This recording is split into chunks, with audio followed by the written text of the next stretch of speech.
Bismillahirrahmanirrahim. Assalamualaikum warahmatullahi wabarakatuh.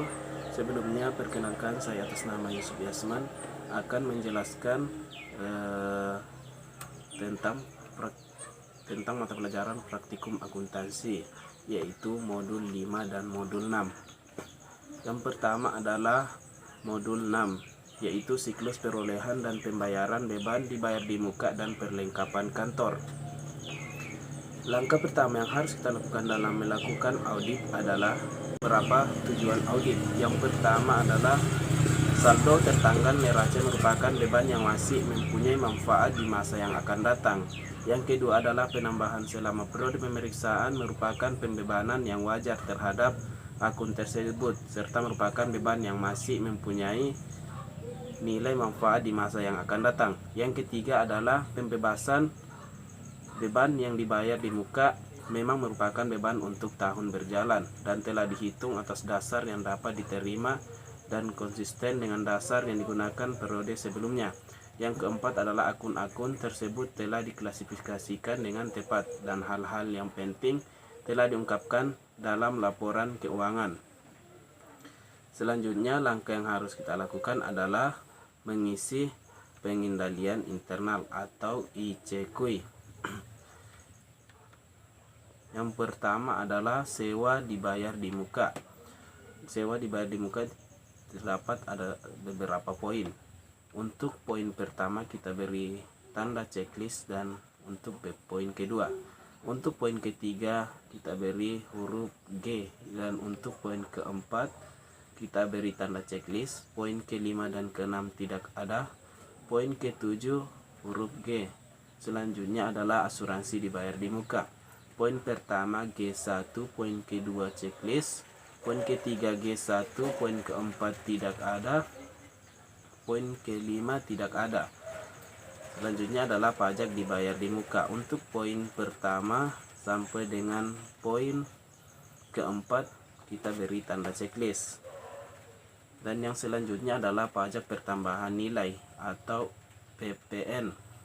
Untuk poin pertama dan kedua kita beri tanda checklist. Untuk poin ketiga huruf G dan M2. Untuk poin keempat dan kelima tidak ada. Baik, selanjutnya adalah kita masuk kepada schedule beban dibayar di muka dan perlengkapan kantor. Kita mulai dari asuransi dibayar di muka. Kita melihat pada soal dikatakan bahwa saudara Esther memberikan daftar polis asuransi yang dimiliki klien kepada Anda. Berikut adalah daftar perpanjangan polis asuransi pada PT Asuransi dengan rincian sebagai berikut. Di sini terdapat beberapa item. Terdapat ada 4 item. Yang pertama adalah bangunan dengan nilai 1 juta. Yang kedua adalah peralatan kantor dengan nilai 500.000. Yang ketiga adalah kendaraan bermotor dengan nilai 1 juta. Yang keempat adalah persediaan barang dagang dengan nilai 500.000. Periodenya semuanya dimulai dari tanggal 1 Januari. Jadi tutup bukunya itu jatuh pada tanggal 31 Desember 2019. Berarti dari keempat item tersebut kita sudah bisa mengakuinya sebagai beban asuransi. Jadi jurnal yang harus dibuat adalah beban asuransi bertambah dengan nilai 3 juta rupiah dan asuransi dibayar di muka berkurang dengan nilai 3 juta rupiah. Selanjutnya kita isi pada format G, yaitu pada kolom pare dengan nilai 3 juta rupiah. Selanjutnya adalah sewa dibayar. Selanjutnya adalah sewa dibayar di muka. Dikatakan pada soal bahwa saudara Esther memberikan informasi bahwa berdasarkan pengecekan bukti perjanjian sewa diketahui bahwa sewa ruko di Bogor Trademall pada PT Bogor Land dialokasikan pada PT Land untuk periode 1 Oktober 2019 sampai dengan 30 September 2020 sebesar 20 juta. Sedangkan tutup buku dilakukan pada 31 Desember 2019 dan belum dicatat oleh perusahaan. Jadi di sini kita telah menggunakan sewa tersebut selama 3 bulan. Jadi untuk mendapatkan berapa yang harus diakui sebagai biaya adalah dari 20 juta tersebut dibagi dengan 12 bulan, kemudian dikali 3 dan mendapatkan 5 juta rupiah. Jadi jurnal yang harus dibuat adalah beban sewa bertambah 5 juta rupiah dan sewa dibayar di muka berkurang sebesar 5 juta rupiah dan diisi di format G pada kolom pare sebesar 5 juta dan teraudit 31 Desember 2019 sebesar 15 juta. Selanjutnya adalah untuk pajak dibayar di muka. Di sini dikatakan bahwa pajak dibayar di muka. Saudara Esther meminjamkan data perpajakan seperti surat setoran pajak atau SSP untuk PPh 22, penjualan dengan PT Indosat, dan PPh 25 pajak dibayar di muka sudah dikreditkan sebagai kredit pajak mengurangi penghasilan badan. Anda telah melakukan pengecekan dengan bukti SSP yang telah disetorkan dan telah dibukukan dengan benar. Jadi untuk pajak dibayar di muka telah dikatakan bahwa telah dibukukan dengan benar, jadi tidak ada masalah. Selanjutnya adalah untuk perlengkapan kantor. Di sini dikatakan PT Peta membeli perlengkapan kantor dan alat tulis kantor yang dipakai untuk keperluan perusahaan. Setiap akhir tahun dilakukan perhitungan fisik untuk keperluan perusahaan. Setiap akhir tahun dilakukan perhitungan fisik untuk menentukan saldo perlengkapan kantor di neraca perhitungan fisik. Ini dilakukan untuk mengetahui berapa perlengkapan kantor yang dipakai sebagai beban tahun berjalan.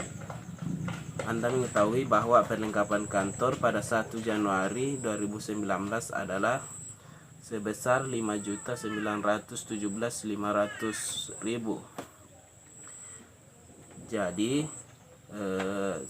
perlengkapan yang telah digunakan adalah senilai 1.582.500. Jadi jurnal yang harus dibuat adalah biaya perlengkapan sebesar 1.582.500 di posisi debit dan perlengkapan kantor di posisi kredit senilai 1.582.500 di posisi kredit.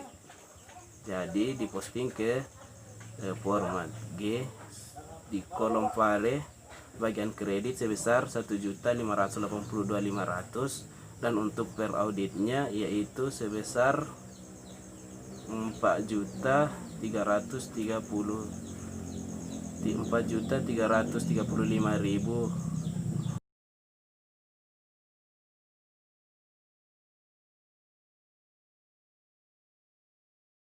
Modul 6 yaitu siklus perolehan dan pembayaran investasi. Di sini ada beberapa tujuan audit untuk meyakinkan bahwa yang pertama adalah untuk membuktikan saldo investasi pada tanggal neraca benar-benar ada dan merupakan milik perseroan. Yang kedua adalah untuk menentukan bahwa penelitian investasi telah sesuai dengan standar akuntansi keuangan. Dan yang ketiga adalah investasi yang dijadikan jaminan telah diungkapkan dalam laporan keuangan. Dan yang keempat adalah investasi telah dicatat dan diklasifikasikan dengan akurat. Adapun prosedur audit untuk kewajaran transaksi dan saldo, Saudara Esther memberikan rincian buku besar investasi per 31 Desember 2019 sebagai berikut. Tanggal 1 Januari 2019 saldo awal yaitu sebesar 257.500.000. Tanggal 2 November pembelian sebesar 86.250.000. Jadi saldonya adalah 343.750.000. Berdasarkan rincian di atas, Anda mengajukan pertanyaan kepada Bapak Denny dan mendapatkan penjelasan dari beliau. Penjelasan berikut. 10.000 lembar saham PT Domba Kecil, nominalnya adalah 10.000 per lembar.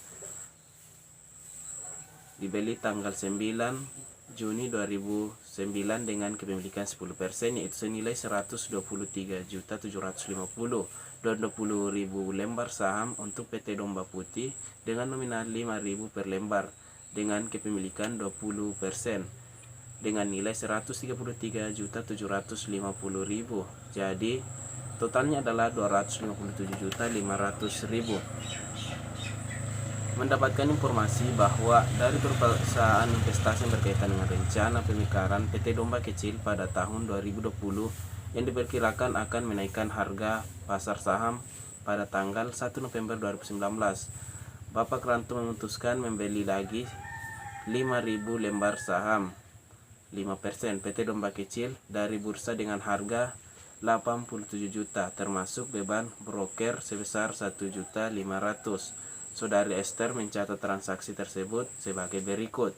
Mengatakan bahwa investasi bertambah pada posisi kredit 86.250.000 dan pada posisi debit beban lain-lain 750.000 dan pada posisi kredit Bank Bini dengan nilai 87 juta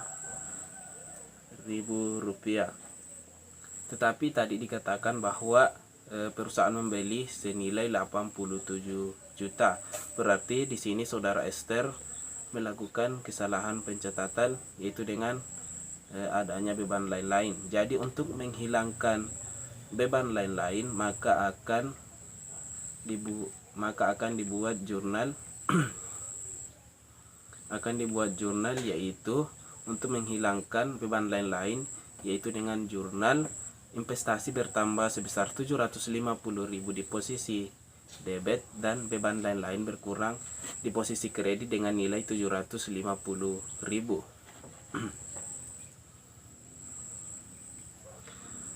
Selanjutnya adalah pada tanggal 31 Desember 2019 Anda bersama-sama dengan Bapak Denny pergi ke Bank Bini, di mana Anda melakukan pemeriksaan untuk surat berharga yang dimiliki oleh PT Peta dalam kotak penyimpanan. Anda mempersiapkan dokumen untuk pengajuan tersebut. Setelah sampai di Bank Bini, Anda membuat surat konfirmasi untuk perusahaan investi dan mengirimkannya pada tanggal 2 Januari 2020. PT Domba Kecil memberikan informasi bahwa laba bersih perusahaan tahun 2019 sebesar 500 juta rupiah dan pembagian dividen sebesar 5.000 rupiah per lembar. Laba bersih PT Domba Kecil diketahui diperoleh secara merata sepanjang tahun. Dividen diumumkan setiap tanggal 31 Desember tahun berjalan dan dibayarkan setiap tanggal Januari tahun berikutnya. Jadi di sini karena terjadi pembagian dividen dan diumumkan, maka jurnal yang harus dibuat adalah mencatat saham yang dimiliki oleh PT Domba, mencatat dividen yang diperoleh oleh PT Domba Kecil. Karena PT Domba Kecil memiliki saham sebesar 15.000 lembar, maka dari 15.000 lembar tersebut dikalikan dengan harga per lembarnya itu 5.000 rupiah. Jadi totalnya adalah 75 juta. Maka jurnal yang harus dibuat adalah piutang lain-lain bertambah 75 juta di posisi debit, dan pendapatan bertambah di posisi kredit dengan nilai 75 juta rupiah. Selanjutnya adalah dikatakan bahwa sedangkan informasi PT Domba Putih yang diperoleh adalah perusahaan mengalami kerugian sebesar 50 juta dan klien belum melakukan pencatatan apapun. Seperti yang kita ketahui bahwa PT Domba Putih itu memiliki saham sebesar 20%. Jadi di sini PT Domba Putih akan menanggung kerugian yang dialami oleh perusahaan, yaitu sebesar 20%. 20% dikalikan dengan 50 juta. Jadi jurnal yang harus dibuat untuk PT Domba Putih adalah beban lain-lain bertambah 10 juta dan investasi berkurang sebesar 10 juta rupiah. 10 juta rupiah. Langkah selanjutnya adalah kita memposting nilai ke dalam